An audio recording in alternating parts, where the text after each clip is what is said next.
প্রিয় বন্ধুরা, আশা করি তোমরা সবাই খুব ভালো আছো। তোমরা আমাকে আমার ভিডিওর কমেন্টে এসে অনেকে আমাকে বলেছিলে যে দাদা, বাংলা সহায়তা কেন্দ্রে ফর্ম ফিল আপ হচ্ছে, সেই নিয়ে তুমি যদি কিছু বলো বা ফর্ম ফিল আপটা যদি একটু দেখিয়ে দাও তাহলে খুব উপকার হয়। আমি তোমাদের কথা মতো আমি টোটাল খবরটা সংগ্রহ করেছি, তোমাদেরকে সেই নিয়েই কয়েকটা কথা বলবো। তারপর টোটাল ফর্ম ফিল আপটা কিন্তু আমি ভালো করে দেখিয়ে দেবো। দেখো, বাংলা সহায়তা কেন্দ্র অর্থাৎ বিএসকে, এই বিএসকেতে ফর্ম ফিল আপ কিন্তু অলরেডি শুরু হয়েছে। এটার লাস্ট ডেট হচ্ছে 8/8/2021, অর্থাৎ এই মাসের 8 তারিখ পর্যন্ত। ব্যাপারটা কি, আমাদের রাজ্য সরকারের তরফ থেকে যে বিভিন্ন প্রকল্পগুলি চালু হয়েছে, যেমন স্বাস্থ্যসাথী প্রকল্প, কন্যাশ্রী প্রকল্প, যুবশ্রী প্রকল্প, রূপশ্রী প্রকল্প, আরও যে সমস্ত প্রকল্পগুলো আছে, সেই প্রকল্পগুলো সাধারণ মানুষের কাছে পৌঁছানোর জন্য, অর্থাৎ তার সুবিধা যাতে সাধারণ মানুষ সবাই পায়, তার জন্য রাজ্য সরকার কিছু লোক নিয়োগ করছে।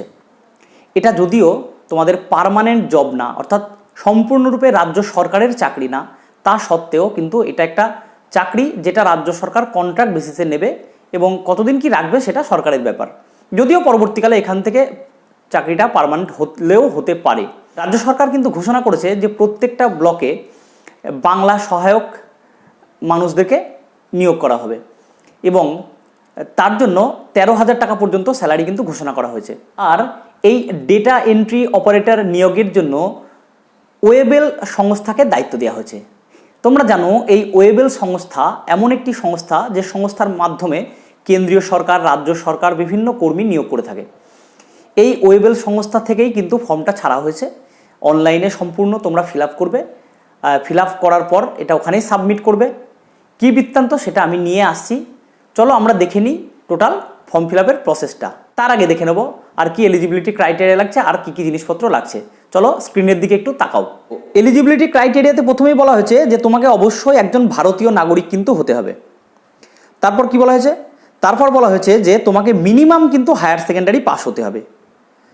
আর কি লাগবে, আর লাগবে হচ্ছে কম্পিউটার ট্রেনিং সার্টিফিকেট, যে কম্পিউটার সেন্টারটার কিন্তু রেজিস্ট্রেশন থাকা চাই এবং সেটা একটা স্বীকৃত প্রতিষ্ঠান হবে। আর এখানে লাস্ট ডেটটাও দেওয়া আছে ডেটা এন্ট্রি অপারেটরের, সেটা হচ্ছে 8/8/2021। এটা গেল হচ্ছে এলিজিবিলিটি ক্রাইটেরিয়া। দেখো, এরপর যেটা আসছে সেটা হচ্ছে কী কী জিনিসগুলো তোমাকে আপলোড করতেই হবে, মানে কোন কোন ডকুমেন্টসগুলো তোমাকে আপলোড করতেই হবে। সেটা হচ্ছে তোমার রিসেন্ট পাসপোর্ট সাইজের কালার ফটো, যেটা রিসেন্ট তোলা, অর্থাৎ 3 মাসের বেশি হলে হবে না। তোমার সিগনেচার, ক্যান্ডিডেট সিগনেচার, সেগুলো কিন্তু এটা কিন্তু আপলোড করতে হবে। ডেট অফ বার্থের প্রুফ, সেটা আপলোড করতে হবে। আর কি, আর হচ্ছে লাস্ট একাডেমিক কোয়ালিফিকেশান, হ্যাঁ, সেটা হচ্ছে রিকগনাইজ বোর্ড বা কাউন্সিল থেকে যেটা সার্টিফিকেট আছে সেটা তোমাকে শো করতে হবে বা আপলোড করতে হবে। আর কি, কম্পিউটার ট্রেনিং সার্টিফিকেট দিতে হবে। আর হচ্ছে আধার কার্ড তোমাকে এখানে সাবমিট করতে হবে, অর্থাৎ আপলোড করতে হবে। চলো আমরা এবার বোর্ডে সুন্দর করে ফর্ম ফিল আপের প্রসেসটা দেখে নিই।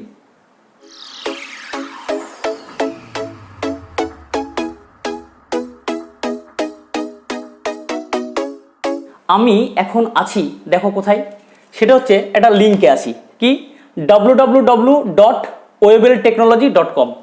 এই যদি তোমরা ওয়েবসাইটে গিয়ে তোমরা লিঙ্কে ক্লিক করো তাহলে একটা পেজ ওপেন হবে। আমি আগেই তোমাদেরকে বলেছি যে এটা যেহেতু ওয়েবেল সংস্থার মাধ্যমে কিন্তু নিয়োগটা হচ্ছে, তাই ওয়েবেল সংস্থার পেজেই কিন্তু টোটাল ব্যাপারটা কিন্তু আমাদের আসবে। তাহলে কি হলো, এখানে যদি তুমি ক্লিক করো তাহলে দেখো একটা পেজ ওপেন হবে। সেই পেজে কি লেখা আছে, জব ভ্যাকান্সি। তার নিচে গিয়ে দেখবে লেখা আছে যে please click on the below link to apply on the data entry operator. তার ঠিক নিচে তুমি দেখতে পাবে একটা ব্লু কালারের বক্স, একটা ব্ল্যাক কালারের বক্স। ব্লু কালারের বক্সে লেখা আছে ক্লিক হেয়ার, অর ব্ল্যাকেও সে লেখা আছে ক্লিক হেয়ার। তুমি যদি এখানে ক্লিক করো তাহলে যে পেজটা ওপেন হবে সেই পেজটা হচ্ছে তোমার ফর্ম। সেই ফর্মে কি আছে দেখো, প্রথমে যেটা আছে সেটা হচ্ছে অ্যাপ্লাই নাও। এখানে চলে যাবে, প্রথমে দেওয়ার ফর্মটা একটু ভালো করে দেখে নাও। অ্যাপ্লাই ফর দ্য পোস্ট, কি পোস্টে দেখো, ডেটা এন্ট্রি অপারেটর। এটা কিন্তু ওখানে অলরেডি লেখা আছে, তোমাদের নতুন করে কিছু লিখতে হবে না। এরপরে কি আছে, ডিস্ট্রিক্ট চুজ করবে। তারপরে কি দেখার লেখা আছে দেখো, 3টে ব্লক দেওয়া আছে, ব্লক 1, ব্লক 2, ব্লক 3। তোমার নিকটবর্তী যে ব্লকগুলোতে তুমি কাজ করতে পারবে মনে হচ্ছে সেই 3টে ব্লক এখানে কিন্তু চুজ করবে। গেল। তারপর দেখো তোমাকে যেটা দিতে হবে সেটা হচ্ছে একটা বক্স আসবে, সেখানে একটা ফটো তোমাকে কিন্তু আপলোড করতে হবে আর একটা সিগনেচার আপলোড করতে হবে, যেটা 50 কেবির মধ্যে থাকবে এবং জেপিজি ফরম্যাটে কিন্তু আপলোডটা করতে হবে। আশা করি এইটুকুনি বোঝা গেছে। এরপর দেখো এখানে জায়গা হচ্ছে না, তাই আমি এদিকে গেছি। তারপরে কি আসবে দেখো, বেসিক ইনফরমেশন আছে। বেসিক ইনফরমেশনে প্রথমে আছে নেম, তুমি তোমার নামটা ব্লক লেটারে লিখবে, সবটাই ব্লক লেটারে ফিল আপ করবে। তারপরে দেখো ফাদার্স মাদার্স বা হাজব্যান্ড নেম যার যা আছে এখানে কিন্তু ফিল আপ করবে। ডেট অফ বার্থটা দেবে, এই ফরম্যাটে দেবে, ডে মান্থ আর ইয়ার ফিল আপ করবে। তারপরে যদি তোমার ব্লাড গ্রুপ জানা থাকে এখানে দেবে, রিলিজিয়ান দেবে, কাস্ট দেবে, ন্যাশনালিটি দেবে। হ্যাঁ, এবার সে বিবাহিত না অবিবাহিত সেটা কিন্তু এখানে দিতে হবে তোমাদেরকে, জেন্ডার সিলেক্ট করবে। তারপর আসছে দেখো কাস্ট সার্টিফিকেট, যদি তুমি ওবিসি এসসি এসটি হও তাহলে কিন্তু তোমাকে সার্টিফিকেটটা অবশ্যই কিন্তু এখানে আপলোড করতে হবে। এবার আসছে অ্যাড্রেস ইনফরমেশন। অ্যাড্রেস ইনফরমেশনে দেখো প্রথমে আছে ভিলেজ অর স্ট্রিট, যার যেটা সেটা এখানে দেবে। তারপর হচ্ছে পোস্ট অফিস, পোস্ট অফিসটা অবশ্যই দিতে হবে। তারপরে পুলিশ স্টেশন দেবে, ডিস্ট্রিক্ট যার যার ডিস্ট্রিক্ট সেটা দেবে, আর হচ্ছে ব্লক মিউনিসিপ্যালিটি বা বড়ো যার যেটা সেটা কিন্তু এখানে অবশ্যই দিতে হবে। এইটুকু আশা করি ফর্মটা তোমাদের বোঝা গেছে। তাহলে আমরা ব্লক মিউনিসিপ্যালিটি বড়ো দেওয়ার পর আমরা কোথায় আসছি দেখো, তারপর দেওয়া হচ্ছে গ্রাম পঞ্চায়েত বা ওয়ার্ড, যার যেটা সেটা কিন্তু এখানে দেবে। তারপর দেখো স্টেট অবশ্যই ওয়েস্ট বেঙ্গল, পিনকোড দেবে। এবার যদি তোমার ইমেল অ্যাড্রেস থাকে তাহলেই কিন্তু দেবে, টেলিফোন নম্বর যদি থাকে তাহলে দেবে, মোবাইল নম্বর অবশ্যই দেবে। এই মোবাইল নম্বরটা কিন্তু খুব ভাইটাল, যেটা চালু মোবাইল নম্বর সেটা কিন্তু দেবে, কারণ অনেক কিছু কিন্তু ইনফরমেশন ওখান থেকে আসবে। তার জন্য বন্ধ হয়ে গেছে এমন কোনো মোবাইল নম্বর কিন্তু ওখানে দেবে না। নেক্সট কি আছে দেখো, প্যান নম্বর দিতে হবে, আধার নম্বর অবশ্যই দেবে, আর ভোটার আইডি, ভোটার আইডি যার যার ভোটার কার্ডের দেখবে মাথার উপর লেখা আছে সেটা কিন্তু এখানে দিতে হবে। এবার যে জিনিসটা আসছে তোমাদের ফর্মের সেটা হচ্ছে দেখো একাডেমিক কোয়ালিফিকেশান। এই একাডেমিক কোয়ালিফিকেশান মিনিমাম কিন্তু উচ্চ মাধ্যমিক, এটা আমি আগেই বলে দিয়েছি। এবার কি একটু ফলো করো, দেখো তুমি কোন এক্সাম পাস করেছো লাস্ট সেটা দেবে, বোর্ড বা ইউনিভার্সিটি কোথা থেকে পাস করেছো সেটা অবশ্যই দিতে হবে তোমাকে, ইয়ার অফ পাসিং কোন বছর তুমি পাস করেছো, আর কোন ডিভিশন বা কোন ক্লাস পেয়েছো, যদি কেউ অনার্সে ফার্স্ট ক্লাস পাও বা গ্র্যাজুয়েশনে ফার্স্ট ক্লাস পাও বা মাস্টার্সে ফার্স্ট ক্লাস পাও অবশ্যই দেবে, বা উচ্চ মাধ্যমিকে ফার্স্ট ডিভিশন পেলে সেটা দেবে, পার্সেন্টেজ মার্কসের পার্সেন্টেজ কত সেটা দেবে, আর কোথা থেকে পাস করেছো নেম অফ ইনস্টিটিউট এটা কিন্তু অবশ্যই দিতে হবে। এবার দেখো কি বলেছে, টেকনিক্যাল কোয়ালিফিকেশান। এখানে দেখবে পরপর কয়েকটা জিনিস রয়েছে। টেকনিক্যাল কোয়ালিফিকেশান সম্বন্ধে যা যা চাইছে সেই ক্রাইটেরিয়া গ্রুপ তোমাকে কিন্তু ফিল আপ করতে হবে, যদি তোমাদের থাকে তাহলে কিন্তু এখানে দিয়ে দেবে। এবার হচ্ছে দেখো এক্সপিরিয়েন্স ইনফরমেশান, যদি তোমার থাকে কোনো এক্সপিরিয়েন্স থাকে আগের কোনো কাজের, ডেটা এন্ট্রি বা অন্য কোনো কাজের, তাহলে তুমি এক্সপিরিয়েন্স কিন্তু তোমাকে এখানে দিতে হবে, ফর্মটা দেখলেই তুমি বুঝতে পারবে। এবার দেখো ল্যাঙ্গুয়েজ, তুমি কোন ভাষা জানো আর কোন ভাষা তুমি লিখতে পারো। দেখো তুমি কোন ভাষা বলতে পারো, বাংলা হিন্দি ইংলিশ, তুমি যে কটা যে দুটো বা তিনটে জানো টিক মারবে। তুমি কোনটা লিখতে পারো কোন কোন ভাষা, যদি বাংলা লিখতে পারো বাংলায় টিক মারবে, হিন্দি লিখতে পারলে হিন্দিতে টিক মারবে, ইংলিশ হলে টিক মারবে, যে কটা পারবে সেটা টিক মারবে। তারপরে দেখো কি বলেছে দেখো, তারপরে দেখো প্রিভিয়াস স্ট্যাচুটরি ইনফরমেশান, এটা কিন্তু দেওয়ার কোনো দরকার নেই, কারণ এটা ফাঁকা রেখে দেবে।